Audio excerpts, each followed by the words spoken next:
warahmatullahi wabarakatuh, Mas Agus. Waalaikumsalam warahmatullahi wabarakatuh. Selamat sore ya, alhamdulillah nih. Tadi udah ngobrol-ngobrol dikit tentang dunia musik lah ya. Ya.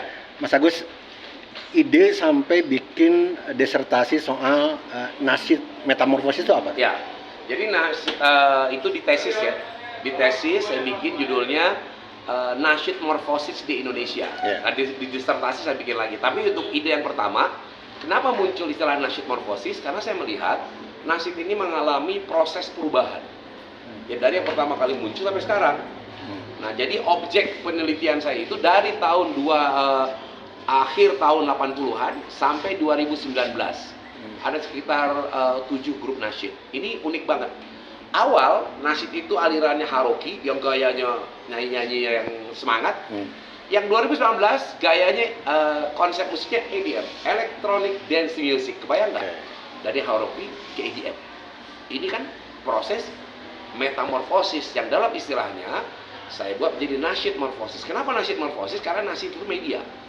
Nah, jadi karena nasyid itu sudah jadi media, makanya yang mengalami perubahan itu adalah nasyidnya. Maka di situ diangkatlah terminologi baru dengan judul nasyid morfosis. Artinya perubahan nasyid ya secara gradual dari waktu ke waktu. Tapi ingat, salah satu yang menyebabkan perubahan ini tidak otomatis kemudian yang lama tidak berlaku. Nah, dalam teori media ya koevolusi, konvergensi, ya itu dibahas bahwa walaupun terjadi perubahan, yang awalnya tidak otomatis hilang. Nah itu di nasyid, dan saya pikir di semua juga kayak begitu ya. Kalau di musik kayak begitu. Nasyid metamorfosis ini termasuk pelaku atau pemusik-pemusik yang ada di Indonesia? Ya, yang saya sejarahnya itu. Ya, yang saya ambil memang yang ada Indonesia, yang mulai berkembang sejak tahun akhir 80. Grup nasyid ya, Bimbo tidak termasuk dalam objek penelitian karena grup nasyid yang menyatakan diri nasyid itu yaitu berkembang di akhir tahun 90-an, dipengaruhi oleh aliran nasyid itu dari Timur Tengah. Makanya alirannya dulu sangat Haroki karena di sana itu kok dipakai buat para pejuang-pejuang di Palestina gitu. Nasyid berapa grup nasyid yang jadi objek penelitian? 7. Termasuk senada di situ. Termasuk senada. Debu ada? Debu nggak termasuk. Karena debu, jadi gini, orang itu dikatakan nasyid, kan bingung nih. Kalau ini bayangin aliran EDM kok nasyid. Jadi nasyid itu ada gini mas. Yang pertama dia muncul sebagai penggerak awal. Jadi kayak senada itu kan memang muncul dari awal sudah nasyid. Ya. Kemudian yang kedua muncul dari komunitas kayak Opik. Opik mau dibilang aku bukan nasyid, nggak bisa karena Opik. Lagu Opik itu single pertamanya lahir dalam kompilasi Tausiah Zikir dan Nasyid. Artinya Opik apa? Nasyid juga. Nah, kemudian ketiga adalah dia menisbatkan diri bahwa gua nasyid. Nah, itulah yang dialami setelah keluar rekaman. Iya. Atau sebelum rekaman pokoknya dia bilang gua pengen disebut nasyid. Ya, menisbatkan diri sebagai nah itu yang terjadi di Hero. Yang aliran EDM tadi. Nah, ini yang unik. Saya tanya, kok kenapa lo ngambil alirannya nasyid? Dibilang begini bang, gue khawatir sih, tadinya gue takut diomelin sama anak nasyid gitu. Berapa lama 7 grup diteliti itu?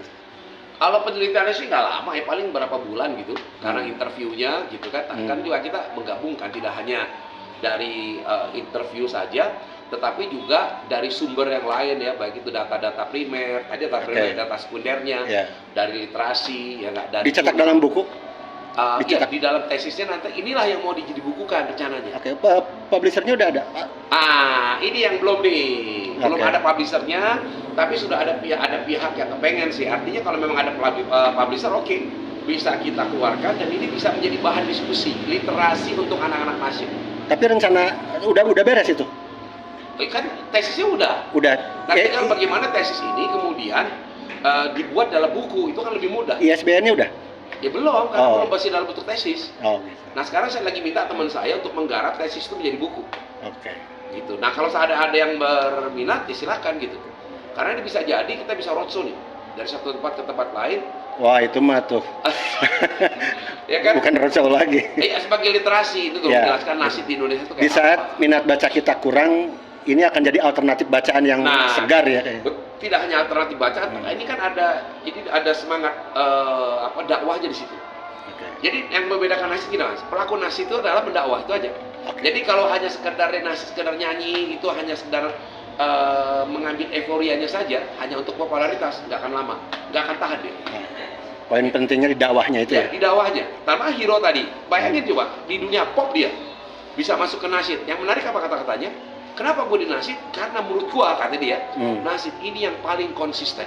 Ya, gue tadi bisa aja menamakan diri gue band religi. Tapi mohon maaf kata band religi ini di Ramadan bikin religi, di luar Ramadan bikin lagu pop yang umum. Nah, gue nggak mau itu, gue mau konsisten. Makanya gue pakai istilah depannya adalah nasyid hero. Hebat itu hero. Terakhir Mas Agus, pesan-pesan buat teman-teman yang berkecimpung di dunia musik khususnya nasyid. Ya, jadi gini, kalau nasyid itu ini adalah panggilan dakwah. Jadi di nasyid itu bukan sekedar kita mau mengejar popularitas atau mendapatkan materi, itu adalah efek sampingnya. Tapi niat awal bernasyid itu adalah berdakwah. Berdakwah melalui nasyid, melalui lagu. Nah, jangan bayangkan bahwa jangan membayangkan bahwa nasyid itu akan kaku nih, enggak. Semua lagu yang bertemanya adalah mengajak kebaikan, termasuk yang sekarang sedang saya buat, ya tentang sepak bola, ya enggak. Nah ini juga sebenarnya karena saya pelaku nasyid, ya itu nasyid juga. Kan terserah gua mau bilang nasyid dan nasyid. Percayalah ke Kang Agus semua. Yang awalnya pemusik dari nasyid bikin senada, terus di Hayat Aquarius sudah pasti, mudah-mudahan kalau bukunya jadi sold out lah ya.